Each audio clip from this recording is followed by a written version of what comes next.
दोस्तों, आज हम भारत के संविधान की अनुसूचियों के बारे में बात करेंगे, जो कि भारत की अनुसूचियाँ सबसे बहुत इम्पोर्टेंट है। भागों के बाद अनुसूचियाँ, जिनको हम शेड्यूल बोलते हैं, वो आती हैं। भारतीय संविधान को 26 नवंबर 1949 को जब संविधान सभा द्वारा पारित किया गया था, तब संविधान सभा में कुल 22 भाग और 8 अनुसूचियाँ थीं। जब संविधान बना तो उसमें 22 भाग और केवल 8 अनुसूचियाँ थीं। वर्तमान में संविधान में ये 22 भाग, 395 अनुच्छेद, मूल संविधान में संवैधानिक संशोधनों के बाद अनुसूचियों को बढ़ाकर उनकी संख्या 12 कर दी गई। मूल संविधान में कितनी अनुसूचियाँ थीं दोस्तों? 8, और बढ़ाकर कितनी कर दी गई? जो अब हैं वो हो गई हैं 12। ठीक है। संविधान संशोधन अधिनियम 1922 के अंतर्गत संविधान के 73वें और 74वें संशोधन में 11वीं और 12वीं अनुसूचियों को जोड़ा गया। नीचे भारत के संविधान की अनुसूचियाँ, भाग एवं अनुच्छेद दिया गया है। दोस्तों, कौन से? एक 73वें और 74वें संशोधन के द्वारा, 11वीं अनुसूची को 73वें संशोधन के द्वारा और 12वीं अनुसूची को 74वें संशोधन के द्वारा जोड़ा गया। भारत के संविधान की अनुसूचियों की सूची। प्रथम अनुसूची, इसके अंतर्गत भारत के 29 राज्य तथा 7 केंद्र शासित प्रदेशों का उल्लेख किया गया है।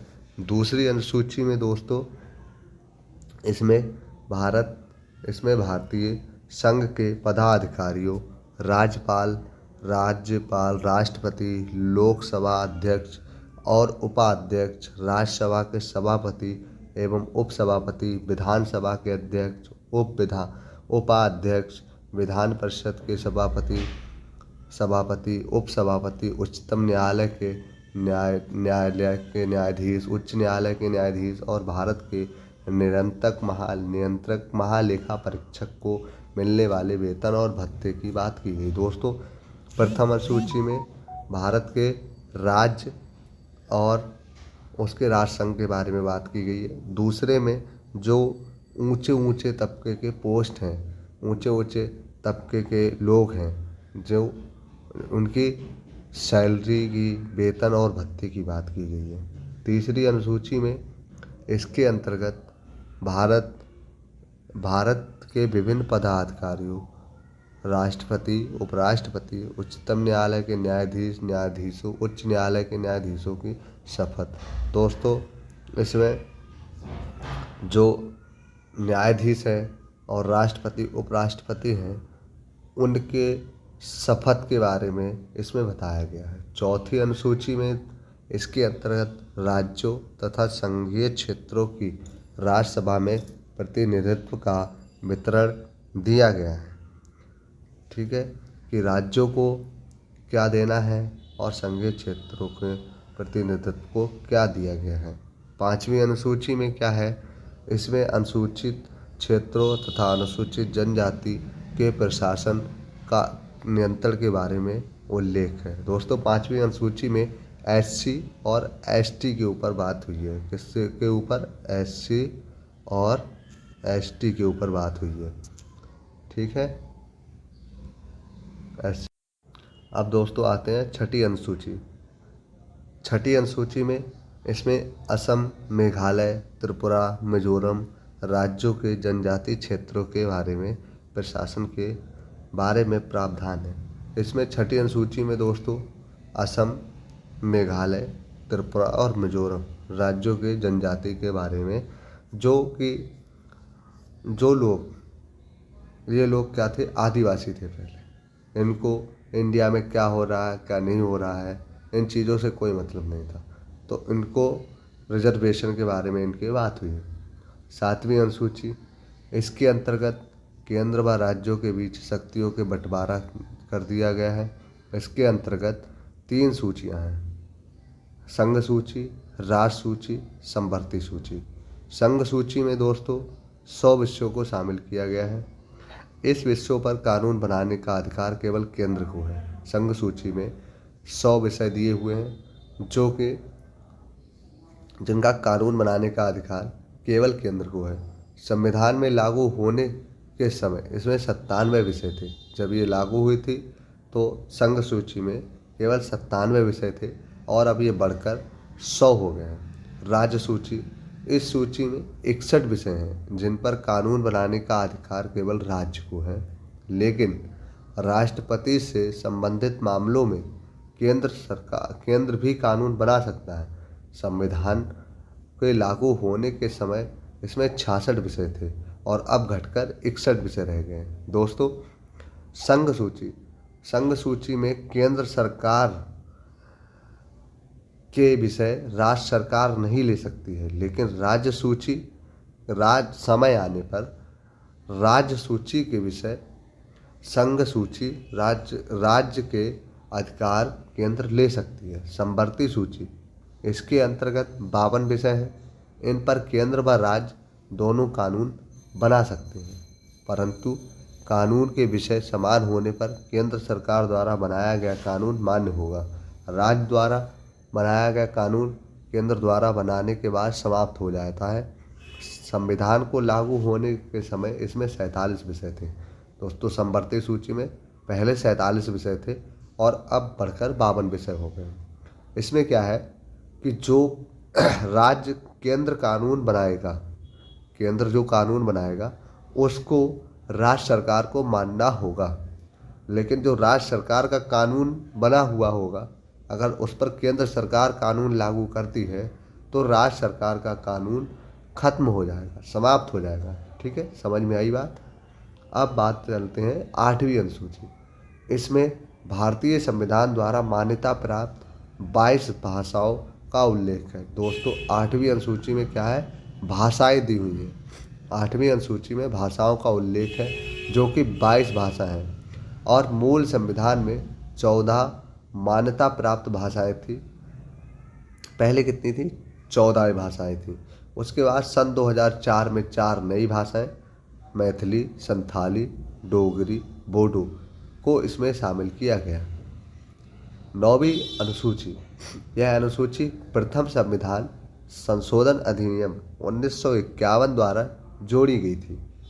इस अनुसूची में सम्मिलित विषयों को न्यायालय में चुनौती नहीं दी जा सकती है, लेकिन इसमें कोई विषय मौलिक अधिकारों का उल्लंघन करे तो उच्चतम न्यायालय इस कानून की समीक्षा कर सकता है। अभी तक 9वीं अनुसूची में 283 अधिनियम हैं, जिनमें राज्य सरकार द्वारा संपत्ति अधिकरण का उल्लेख प्रमुख है।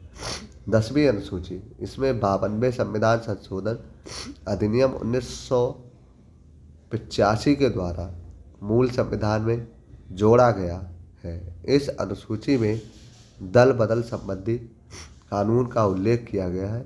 11वीं अनुसूची, यह अनुसूची 73वें संविधान संशोधन अधिनियम 1922 द्वारा मूल संविधान में जोड़ा गया। यह अनुसूची पंचायती राज से संबंधित है, जिसमें पंचायती राज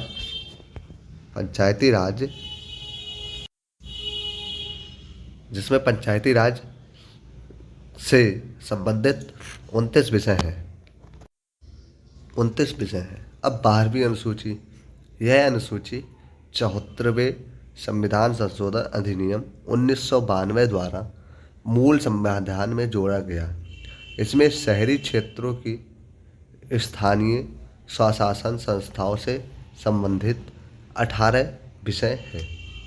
ठीक है दोस्तों, उम्मीद है कि आपको हमारी ये बताया हुआ समझ में आया होगा। अगर आपको इसी तरह की वीडियो चाहिए तो हमारे लिए कमेंट और शेयर करें। ठीक है, और अब कुछ क्वेश्चन है, जैसे 8वीं अनुसूची में दोस्तों 22 भाषाओं के बारे में बात की गई है, जो मूल संविधान में 14 भाषाएं थीं। कितनी भाषाएं थीं? 14। ठीक है। दूसरा, 10वीं अनुसूची में दल बदल को समाप्त कर दिया गया है, उसके लिए कानून बनाए गए हैं। ठीक है। और संघ सूची में 100 विषय हैं जो केंद्र को दिए गए हैं, जो पहले मूल संविधान में 97 थे। राज्य सूची में 61 विषय हैं जो मूल संविधान में 66 विषय थे और घटकर 5 रह गए। संवर्ती सूची में 47 विषय थे और 52 विषय हो गए। संघ सूची, संघ सूची, इन पर केंद्र काम करता है। केंद्र सरकार राज्य सरकार के राज्य सूची के विषय ले सकती है, लेकिन संघ सूची के विषय राज्य सरकार नहीं ले सकती है। वो कानून, वो नियम जिन पर राज्य और केंद्र दोनों एक साथ काम कर सकती है, उसको समवर्ती सूची कहते हैं। समय आने पर राज्य के विषय केंद्र ले सकती है, लेकिन केंद्र के विषय राज्य नहीं ले सकता है। समवर्ती सूची में राज्य के द्वारा बनाए कानून केंद्र सरकार के कानून लागू होने के बाद समाप्त हो जाते हैं। ध्यान रखना दोस्तों, इम्पोर्टेंट चीज़ें बता रहा हूँ। प्रथम अनुसूची में भारत के राज्य और उसके केंद्र शासित प्रदेशों के बारे में उल्लेख किया गया है। दूसरी अनुसूची में भारत के पदाधिकारियों, भारतीय संघ के जो पदाधिकारियों मतलब उच्च लेवल के लोग हैं, उनके वेतन के बारे में बात की गई है। जैसे राष्ट्रपति, उपराष्ट्रपति, लोकसभा अध्यक्ष, प्रधानमंत्री, सभापति, उपसभापति, हाई कोर्ट के जज, सुप्रीम कोर्ट के जज। समझ रहे हो? तीसरी अनुसूची में पदाधिकारियों के शपथ की बात की गई है। शपथ जैसे कि राष्ट्रपति की शपथ को कौन दिलाएगा, उपराष्ट्रपति को शपथ कौन दिलाएगा, उच्चतम न्यायालय के न्यायाधीशों को शपथ कौन दिलाएगा, उच्च न्यायालय के न्यायाधीशों को शपथ कौन दिलाएगा। चौथी अनुसूची में राज्यों और संघीय क्षेत्रों को राज्यसभा के द्वारा प्रतिनिधित्व वितरण किया गया है कि राज्य के क्या काम होंगे और संघीय क्षेत्रों के क्या काम होंगे। पांचवी अनुसूची में एससी और एसटी की बात हुई है, मतलब शेड्यूल्ड ट्राइब्स और शेड्यूल्ड कास्ट की। छठी अनुसूची में 4 राज्यों के जनजाति के बारे में प्रावधान है, जैसे असम, मेघालय, त्रिपुरा और मिजोरम। 7वीं अनुसूची में इसमें अंतर्गत केंद्र और राज्यों की शक्ति के बारे में बंटवारा किया गया है। 7वीं अनुसूची में केंद्र और राज्यों की शक्तियों के बारे में बंटवारा किया गया है। समझ में आ रहा है? ठीक है, इसी के साथ हम अपनी वीडियो को समाप्त करते हैं। इस वीडियो को से आपको, मुझे लगता है कि बहुत मदद मिलेगी, समझ में आएगा। धन्यवाद।